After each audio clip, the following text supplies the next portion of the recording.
کہتے سویرے سویرے آیا تو کہنے لگا حضور مجھے توبہ کرا دے، آج کے بعد نہ جھوٹ بولوں گا، نہ حرام کھاؤں گا، نہ شراب پیوں گا۔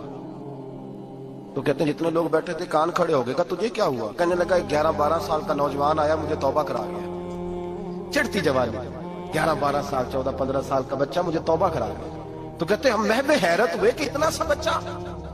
تو کہتے ہیں کسی نیک باپ کا بیٹا تھا، کسی پرہیزگار ماں کا بیٹا تھا، گھر میں تربیت دی۔ اتنے بچے تو خانقاہ بھی نہیں جاتے، اتنے سے بچے تھوڑی کسی ادارے کے فارغ التحصیل ہوتے ہیں، کس مدرسے سے پڑھے ہوتے ہیں؟ کہتے چھوٹی سی عمر۔ تو کہا جناب آپ کو کیسے ملا؟ تو وہ شخص کہنے لگا حضور کل میں گیا بازار، میں نے بغداد کے چوک سے 10 کلو مچھلی بھی خرید لی اور کچھ اور ضرورت کی چیزیں بھی، مہمان آنے تھے، وہ سارا کچھ خرید کے میں جب نکلا تو سامان زیادہ ہو گیا۔ چوک میں مزدور بیٹھے ہوتے تھے، میں نے کہا بھئی میرے ساتھ فلاں محلے تک سامان پہنچانا ہے۔ وہ بچہ کہنے لگا چچا اگر میں چلوں تو، میں نے اس کو ایڈریس وغیرہ بتلایا تو 3 دینار مزدوری طے ہو گئی سامان گھر پہنچانے کی۔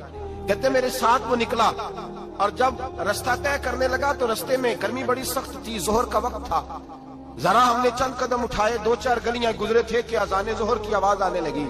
تو کہتے ہیں بڑی منت کے انداز میں، بڑی گزارش کے انداز میں میری طرف دیکھا، عمر چھوٹی سی ہے، کہنے لگا چچا اگر اجازت مل جائے تو میں ظہر کی نماز پڑھ لوں۔ کہتے ہیں میں ایک جگہ پھٹے پہ بیٹھ گیا اور گپے کرنے لگا، سامان وہاں رکھا، میں نے کہا پڑھ لے نماز۔ کہتے ہیں بچہ نماز پڑھنے چلا گیا، باقی لوگ دیر سے آئے، وہ نماز پڑھ کے جلدی آ گیا۔ میں نے کہا بیٹے تو جلدی آ گیا ہے؟ کہنے لگا اس لیے جلدی آیا ہوں کہ آپ یہ نہ سمجھے یہ کام چور ہے، میں نے نفل چھوڑ دیے ہیں، فارغ ہو کے پڑھ لوں گا۔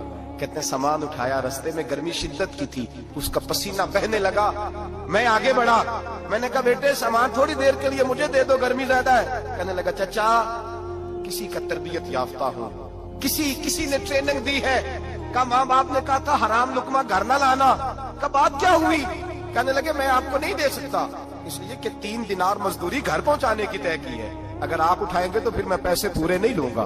دامان توکل کی یہ خوبی ہے کہ اس پر پیبند لگے ہوتے ہیں پر دھبے نہیں ہوتے، میں پھر مزدوری پوری نہیں لوں گا، پیسے کم لوں گا۔ کہتے ہیں میں محو حیرت ہو گیا، اس جوان کی بات نے میرے سارے وجود تھر تھر کبا ڈالا کہ اس دور میں اس قسم کے لوگ۔ کہتے ہیں گھر لے گیا اس کو، میں سامان رکھا، میں نے کہا تم یہاں ٹھہرو میں 3 دینار مزدوری لاتا ہوں۔ کہتے ہیں پیسے لینے گیا تو بیوی کو بتایا بڑا نیک ہے، بڑا پرہیزگار جوان ہے، کہنے لگی روٹی پکی ہوئی ہے، اسے کو دوپہر کا کھانا کھا لے۔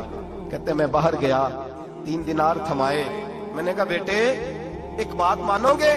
تو کہتے ہیں 3 دینار دے کے کہنے لگا اب تو آپ مالک ہو گئے، میں نے نمک کھا لیا ہے، اب تو ہر بات مانوں گا، اصلہ نال جے نیکی کریے نسلہ تاک نہیں بھول دے، میں اب ہر بات مانوں گا۔ تو میں نے کہا دوپہر کا کھانا کھا لو۔ کہتے ہیں اس کی گردن جھک